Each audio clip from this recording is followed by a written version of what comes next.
મારું નામ વાળા ભરતસિંહ પોપટભા, ખેડૂત. અત્યારે સ્થાનિક સ્વરાજની ચૂંટણી છે લોકશાહીના નિયમ પ્રમાણે, એટલે આ વખતે ગુજરાતભરના અને તમામ ખેડૂતોને, ખેતમજૂરોને અને પશુપાલકોને અમારી નમ્ર વિનંતી છે કે આ વખતે જો આપણામાં માનવતા હોય તો આપણે ભાજપની વિરોધમાં તમામ ખેડૂતો, પશુપાલકો અને ખેતમજૂરીઓ મતદાન કરવું જોઈએ. આ કોઈ રાજ્ય લેવલની કે રાષ્ટ્ર લેવલની ચૂંટણી નથી. આ સ્થાનિક સ્વરાજની ગામડાની ચૂંટણી છે અને ગ્રામ પંચાયત, જિલ્લા, તાલુકા પંચાયત અને જિલ્લા પંચાયત, નગરપાલિકા અને મહાનગરપાલિકા.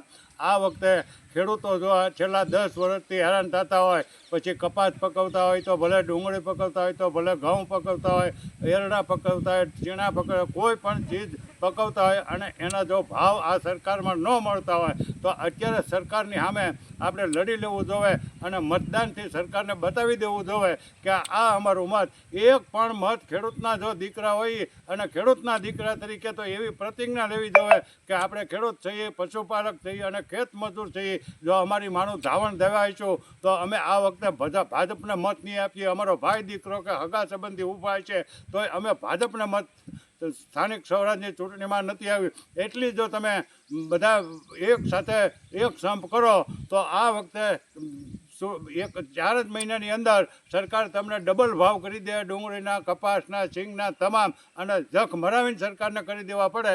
જો આ વખતે મત દીધા તો પાછા કપાસ તમારે 800-900 રૂપિયા વેચવાનો વારો આવશે, સિંગે એ જ ભાવે વેચવાનો વારો આવશે, ડુંગળીનો કોઈ ધણી નહીં થાય. પણ આ વખતે જો સ્થાનિક સ્વરાજની ચૂંટણીમાં યા હોમ કરીને તમારે જેને એક જિલ્લા પંચાયતમાં 8 થી 10 ગામ આવતા હોય છે અને તાલુકા પંચાયતમાં 2 થી 5 ગામ કે 1 ગામ આવતું હોય છે, તો તમામ એક જિલ્લા પંચાયત પૂરતી હવે નિર્ણય કરી લેવો. તમારે જેને મત દેવો હોય ને, ભાજપ સિવાયનો તમારે જેને દેવો હોય ને, એક તરફી મતદાન ઉતરી જવું દેવે. કાં તમે કોંગ્રેસને આપો અને કાં આમ આદમીને. જો બે અડધા કોંગ્રેસને આપજો અને અડધા આમ આદમીના પાર્ટીને આપજો તો પાછી ભાજપ જીતી જાય. એટલે તમામ જિલ્લા પંચાયત અને તાલુકા પંચાયત, એમાંય ખાસ કરીને જિલ્લા પંચાયતના તમામ મતદારો નક્કી કરી નાખે કે આપણી જિલ્લા પંચાયતની અંદર ભલે દુશ્મન હોય તો એ કોંગ્રેસના ઉમેદવારને મત આપો કે પછી આમ આદમી પાર્ટીના ઉમેદવારને મત આપો, અથવા તો અપક્ષ ઉમેદવાર આપણે કોઈ રાખેલો હોય તો એને મત આપો, બીજી કોઈ પાર્ટી. પણ ભાજપના બટન ઉપર, કમર ઉપર જો બટન દબાવ્યું